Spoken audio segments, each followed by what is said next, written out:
in terms of champion pool. And for WE, we change it up already going into this pick ban. WE are on the blue side, and their priority is the Renekton first pick, even with the Nara available, Clement. So not really caring about what Colt has to run into this one. Yeah, and I like LGD. This is what you do when you've been bullied in game 1 by a specific champion. You make sure Beishang has to do it on something else. So they take away the Udyr. Wow. And WE, I love this pivot. This is a very powerful Beishang round 2 carry composition. You have the stun lock coming in from Alistar. You have the stun lock coming in from Renekton. This is a tried and true combo. WE can't believe they have this one. Beishang can go anywhere on the map, and he's going to be able to find kills. And you know what I love already? We have clear, distinct conditions for both these teams before completing the rest of the draft. Already, we have great scaling. We have the option of a front to back here with the Sion being looked at. It'll be locked in, so you're expecting LGD to be that team fighting comp, Mr. Chu, and WE to pull the tempo in the early game again, running through the Taliyah Renekton. What I want to say about this draft is that this is actually a plan set up by WE. They knew that the Udyr was most likely going to get banned out. They banned away the Olaf in ban 2, and they could have banned the Udyr in ban 3 if they so chose to. LGD did it for them, and that means that there's no Taliyah counters anymore. So they could just go ahead and go with this strategy. So this is incredibly smart. I love the draft traps that are coming onto it, and I have talked to Domo in the past when he was coaching in the LMS. This is something that he really likes doing, is understanding what champions your enemy team is likely to ban away and taking those champions that are still standing and don't have counters anymore. Thank you for that explanation. I think that's a really nice way to put it, right? Like WE orchestrating the draft a little bit here from your explanation. So we can already see getting rid of some of the globals that can temper the aggression, that can hold fast in lane, the control mage of the Orianna. LGD on the other sense are like, well, look, we don't want we don't want to go up against the Aatrox. I'm guessing they think maybe Shanks could play at mid, but or rather Renekton mid. He definitely could. Would be a bit of a surprise given that Renekton plus Taliyah works a lot better in the top lane than it does in the mid lane. Okay. But they're still going to take that one away. Probably a little bit scarred by Breed's previous game performance here. So, and, go on. Yeah, I'm just interested in what Uniboy is going to pick up, but he's actually trying to go for something like a... Oh my god. Well... This is happening. He's actually trying to go for some AD picks mid here.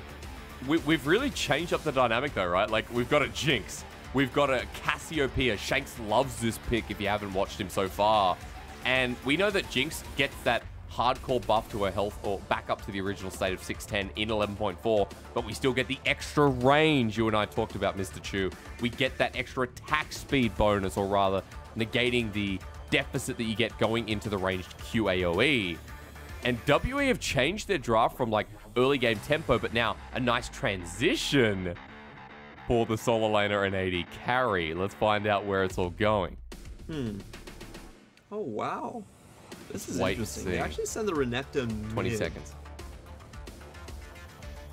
Because well, it's WE's oyster, so you know, maybe they saw this coming, right? You see the Aatrox ban, it's not PTSD. It could also just be seeing that they might orchestrate the Renekton towards the mid lane. Well, wait, 20 seconds is a lock-in period, and if this goes mid, then I guess Shake's willing to deal with the Syndra, and it's there. Cassiopeia top for Breathe is something that we don't see, like, ever.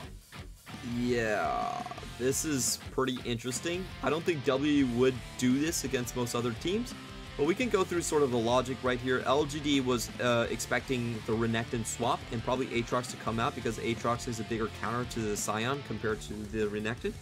So they make sure they don't have to run into that matchup. But still, at the same time, W pull out another page. They say, you know what? We're going to send Cassiopeia against this Sion. A champion that does really well into the Sion because she can just chase up with the damage, and there's not really much that Sion can do in return pre-6. So yeah. So what do you do with this draft, Clement? Because as we go into game number 2, like there's good scaling elements, and we already talked about Taliyah Renekton in the early game. So what does this comp do? Well, I think it's just a very strong mid priority composition. Top lane will bully out naturally by itself. You do have healing on Twin Fangs, so you're actually not that far behind the matchup against the Sion. And what you want to do is just to make sure Quay doesn't have any impact on the map, you push that wave in, you try to kill the Syndra, which is fairly easy to do. She's not likely to take cleanse. Usually teleport is the one because of cheater recalls. And you just get her flash out, kill her a couple times, make sure Quay is stuck in his own jungle, and the rest of your lanes win by themselves. Let's see if they can get ahead. Mid-jungle is a Renekton Taliyah. There's a Cassio top. But we have to find out if the lane assignment's there. Of course, you can already see Breathe is gearing up to play that top lane. So it's official. We enter Summoner's Rift in a very fun draft going into Game 2. And I know LGD don't have the fun draft here, Clement, but is this just a case of front-to-back team fighting, good scaling elements that they're hoping to play a slow game? And it's going to be super interesting as we see two debut picks coming out here for WE. The Jiumeng Jinx and also the Breathe Cassiopeia. Something interesting to note is that Jiumeng has actually played Jinx out of meta last split as well. So this is a champion that I think he actually practices on Korean solo queue, even when it isn't technically that strong. Now with the new Jinx, she does have 725 range compared to the old 700 range at level 9. And that just makes her that much more potent in the late game team fights. She has a 60 range advantage over a level 18 Tristana. Wow. Going to be significant. Good scaling elements there. Of course, we already talked about. For LGD, it's going to be Quay starting solo up in the top side. I believe he went to Raptors first, kept on going up to Krugs, and is going to be going back to the red buff. Engage in the bottom lane, missing, gets onto Peace, but it's Aftershock for Aftershock while Jiumeng hits Kramer, and Kramer in reverse. So not too much to speak about in the bottom lane, but the laning phase of the solo lanes, I think that's the most interest of our audience here. With Breathe walking up already, taking an unfavorable trade, but we expect Breathe to be strong in this lane, Mr. Chu and Colt to be bullied out. Yeah, it will take some time to happen, but level 2 coming in. From Kramer. Yeah, hits it first, and Jiumeng is just beaten to a hatch. Kind of early to actually win against the push coming out from the Tristana. She does have a range advantage, but she has to portion her mana quite well.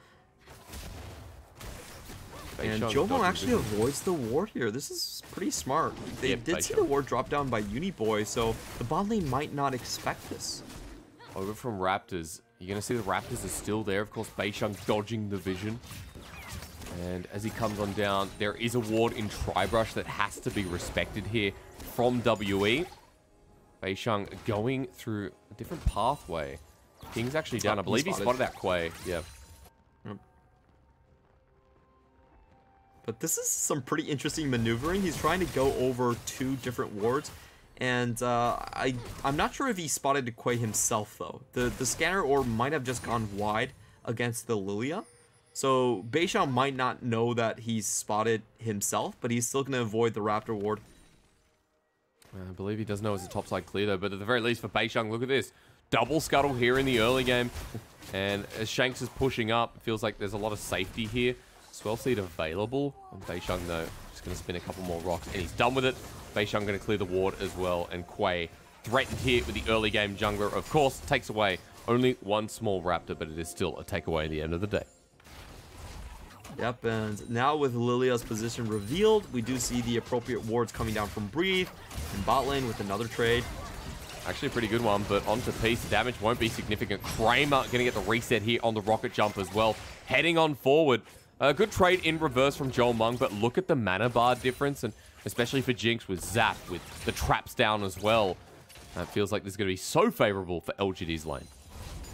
You technically do have range advantage, but against Tristana that can shove without expending mana, still not enough. In the meantime, Shanks is just going to find a good time in the bottom side as we go in again comes with down. Ignite. Kramer flashed on as well. The range you talked about, Clement. Missing needed the auto, but he doesn't get it. HP. Kramer survives with both summoners down, but he lives. Oh, that was so close from WE. They flashed in, and I'm not sure if missing actually landed the last auto attack there, but only 3 HP left on the board for Kramer, and he gets out. That has to feel good. And now they're pushing in, but Quay's on the return, trying to enter into the lane. Missing might need to sacrifice his life or push him away. At the very least, excuse me, just with Peace, he doesn't have to care at all. So Jiumeng and Missing stay in lane for now. Taliyah is coming up the lane. She is spotted though, so nothing much going to happen right here. We can talk a little bit about Jinx items. Jinx is almost always going to build Runon's Hurricane second. That doubles up the AoE from her, I believe it's called Pow Pow. Oh, no, Pow Pow's the minigun, but the fish bones. From the fishbone rockets. It's called Q, Clement. You're okay, mate. You know so much about abilities. But if you hit all 3 targets with Runons, the AoE actually stacks upon each other, and you get 360% damage on one auto attack. True. So you always want to go for Runons, and the first item is pretty dependent. We have seen mainly Galforce, but if you're ahead enough, Kraken Slayer can definitely work out. And level 6 with the Glacial Augment is Sion territory. The flash away from Breathe. The mana being exhausted, though, means he can't really follow up and get a response onto Cult. So Breathe just going to disappear for now, but he's moving into River. He wanted the lettuce, but unfortunately, you don't make friends with salad. Sweet spot hit, needs Shanks to help out. Dominus there. He has Flash Quay at the ready. He wants to burn it himself, but Breathe already gets his. But the miasma is making it hard to breathe. Flash burnt. Quaid lives on minimal HP. Colt with no mana, but Uniboy here to help on out. Shanks will slice and dice, has the blast cone. He survives. And 6 minutes in with this much aggression, still 0-0 game. But now Uniboy is in a difficult position. This teleport could cut him off. We were seeing the pings coming down. Beishang has the flash available. Breathe there too, but they're not going to commit, Clement, and things remain tense. We're having a 7-minute game with no first bloods incoming. This is definitely pretty rare for the LPL here. But we are starting to see sort of the pressure overload incoming. Breathe, even though he did have to burn the flash against Cult, we do expect without the ultimates for Cassiopeia to just be able to bully this lane consistently. It's going to remain shoved in. Herald is on the board, and so is Shanks with this shove against the Syndra. So I think the next play for W is, just play defensive on the bottom side and look for this Herald.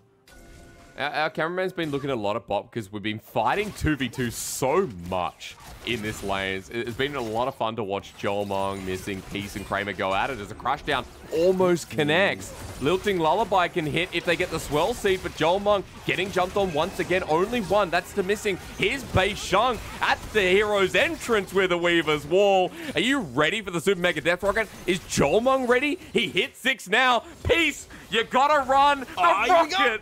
But it lines down, and Peace goes to the left instead. Beishang hunting for more blood. But Quay and Peace should be okay for now. Really good dodge out coming from Jiumeng. He actually walks away from the Crashdown and even avoids the Attract Repel. So that's 2 abilities that honestly should have landed for LGD. And if they did, they should have been able to find the kill. But just even better footwork from Jiumeng saving the day. Well, it's still 0-0 after everything's considered. We haven't even had a chance to talk more about the interesting solo laners from WE and more about these comps, Mr. Chu, but it's been all about this bottom lane for both teams. The hyper scalers, the hyper 80 carries. And, Missing and Jiumeng, I guess, in a favorable position, now shoving out the wave. Bit of a CS differential, but Kramer's coming back to catch what's left of that wave in the bottom lane. Excuse me. Meanwhile, we're looking towards the top side, and you can see Quay and Peace on a bit of a recovery mission, looking for something in the jungle, but... Ooh, Shanks. Yeah, he's level 8. Peace doesn't have his ulti yet. Dominus used Quay on the wrong side of Summoner's Rift. He knows he should be dead. Breathe doesn't have the flash available, though. It won't matter. He walks at him, stares him down, and first blood over to the Cassiopeia top. Oh, they actually had the jump onto Shanks Renekton there, but unfortunately didn't calculate the top lane coming down from Breathe. Lillia with no flash has nowhere to go.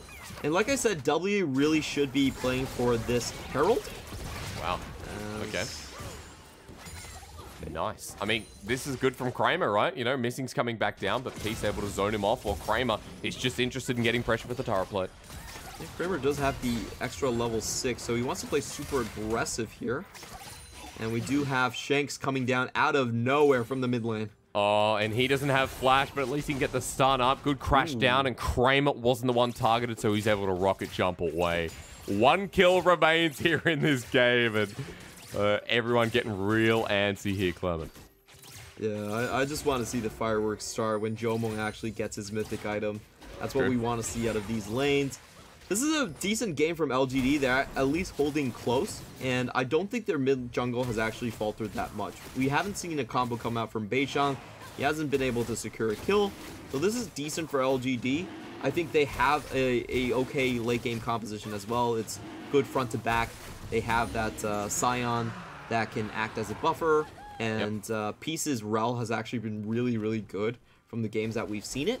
So LGD, they're going to be able to hang on and play hyper carry versus hyper carry and Tristana versus Jinx. That's why it feels like you're okay with the, the 1 kill, as you're mentioning. The gold is not too far ahead for WE.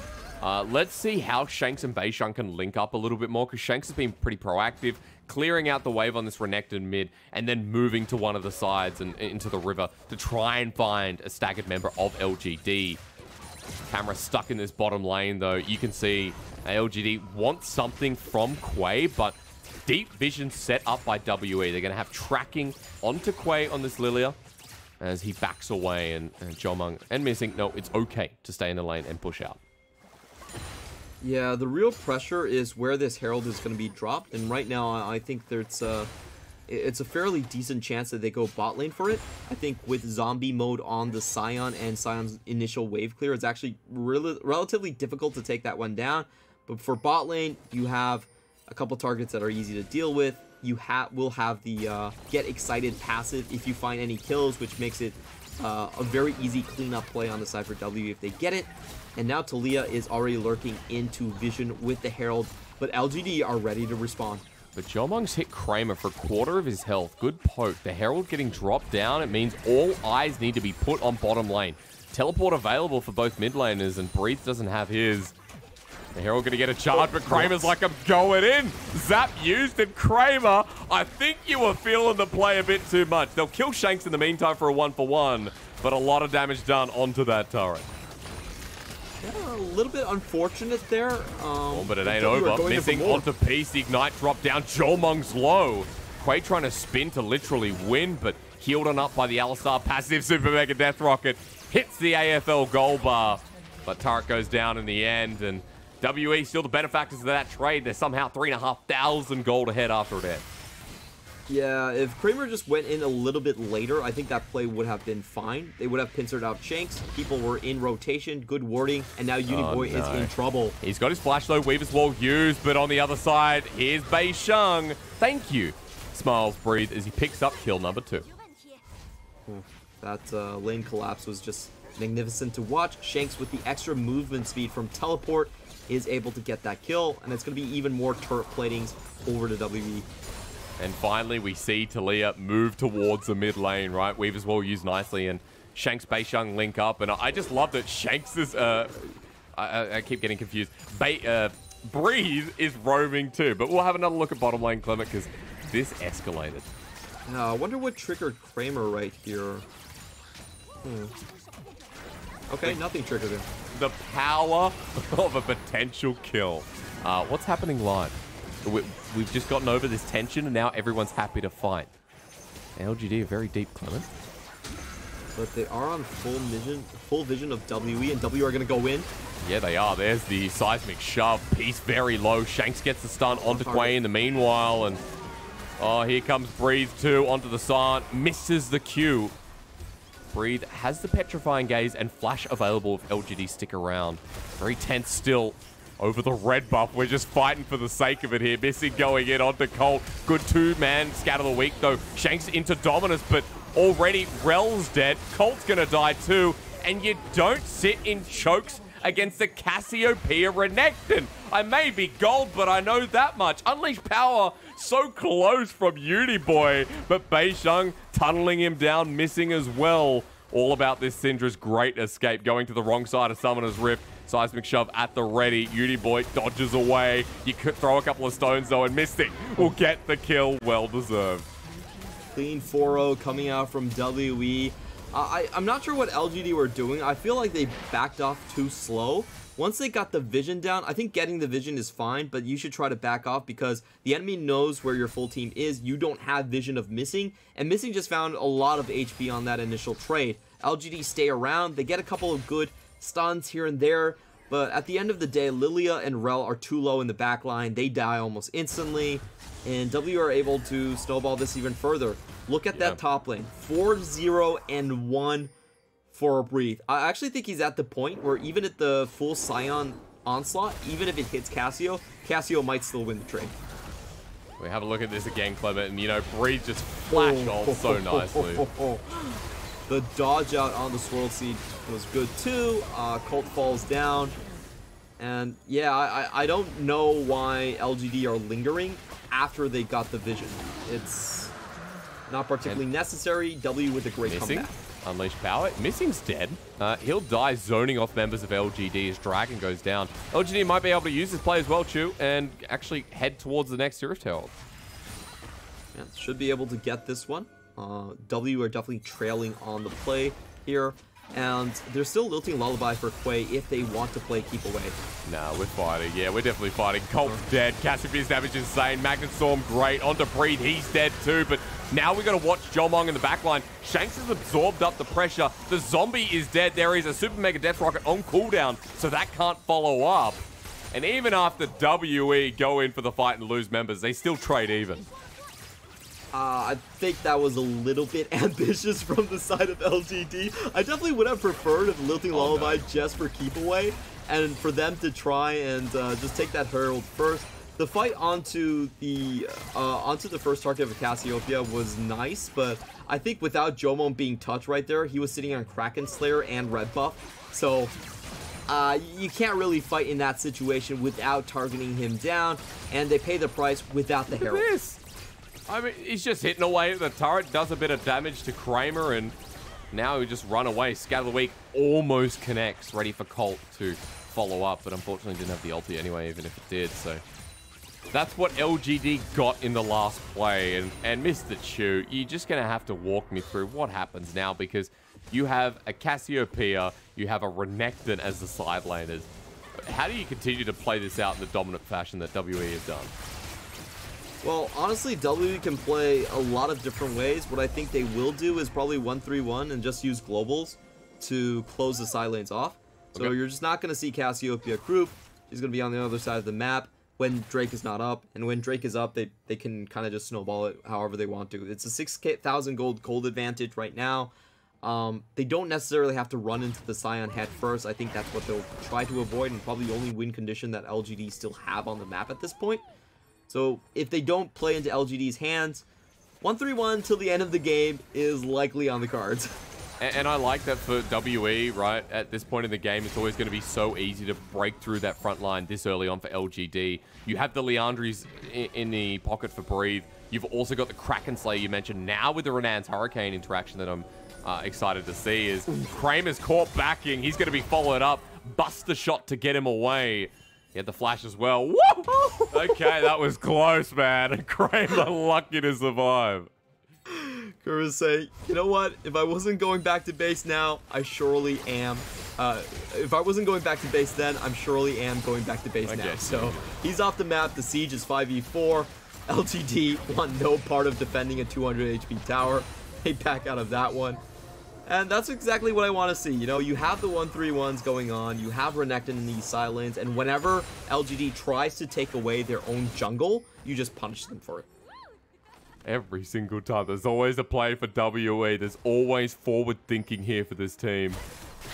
And we've been singing the praises of this team, you know, in this series in particular. WE are looking, of course, like a better team. As we're getting towards the next dragon. We've got a Baron up in 30 seconds as well. And we're towards the second item for pretty much... Let me look across the board. Chat, you're going to give me about 10 seconds. 1.5 items for pretty much everyone on the Rift right now. Breathe onto 2, we already mentioned. He also has the Kindle gem. So third item could be that Demonic Embrace, Mr. Chew. Going up against It's really good against Sion. And if you look at Sion's items right now, he's actually going for the Randuin's Omen. So trying to make sure that he has defenses against the Jinx coming out from Jiumeng.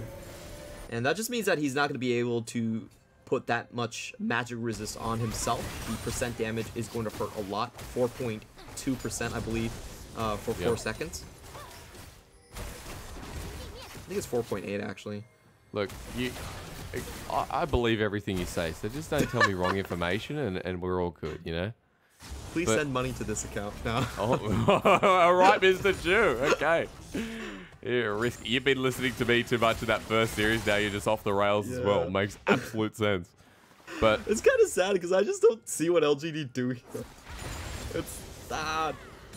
The thing about Syndra, I have to go on this rant, but I really dislike Syndra in the current patch. She's below 30% win rate, and we just haven't been seeing anyone make use of Syndra.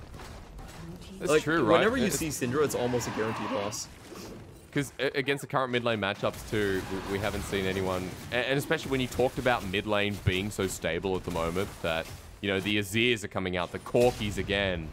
As I might have to pause because Shanks is caught out, goes into dominance, but this is a gore drinker already on him. Kramer almost dies to the rocket again. It's deja vu for this AD carry. Forward goes Breeze, the petrifying gaze. Medusa is taking down every Spartan that looks in her face. As WE still want to continue the engage. Decimating smash, flash from missing onto Uniboy. Scatter the weak, breaks space as Kramer dodges the zap. Miasma and Breeze movement speed to head forward. Missing re-engages, targeted down, Beast goes down, and Peace rather, excuse me. Kramer flashes into the wall, and LGD are annihilated yet again.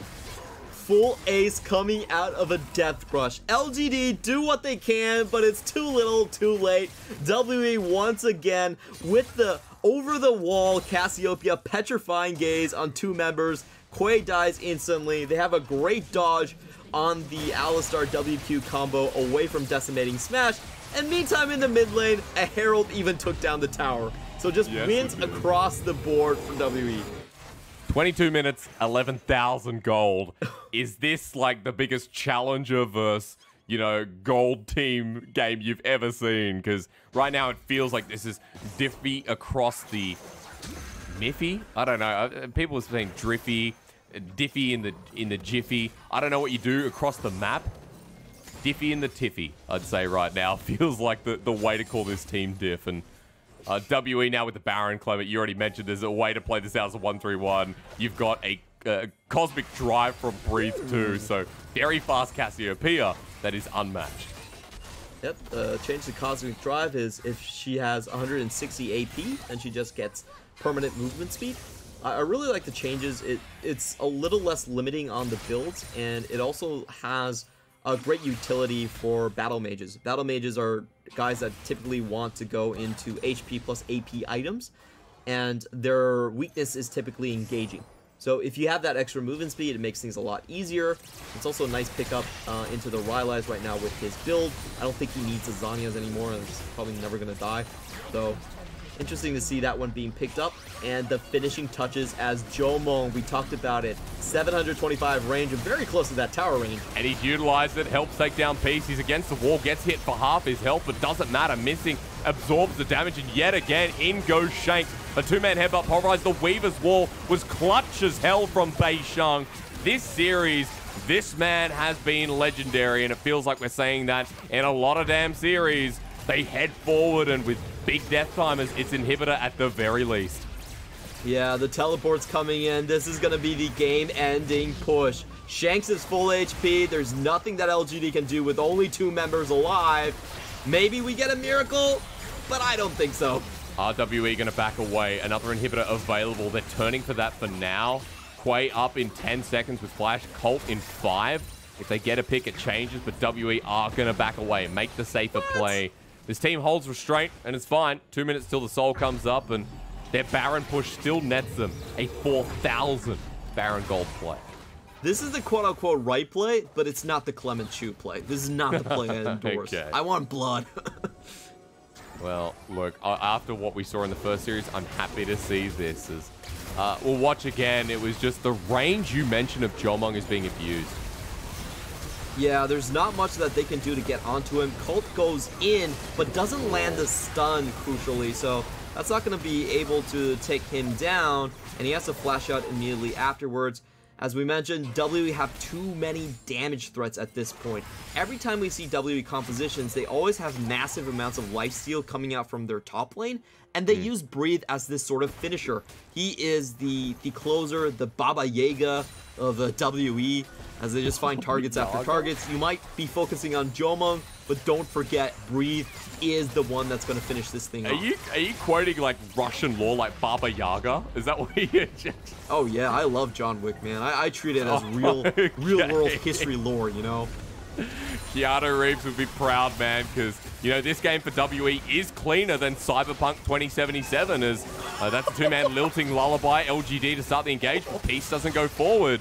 Missing at half health, but he'll heal that back up, and the next wave is coming in. But WE don't have any intention of pushing it any further. Dragon up in 25 seconds, still adding the pressure.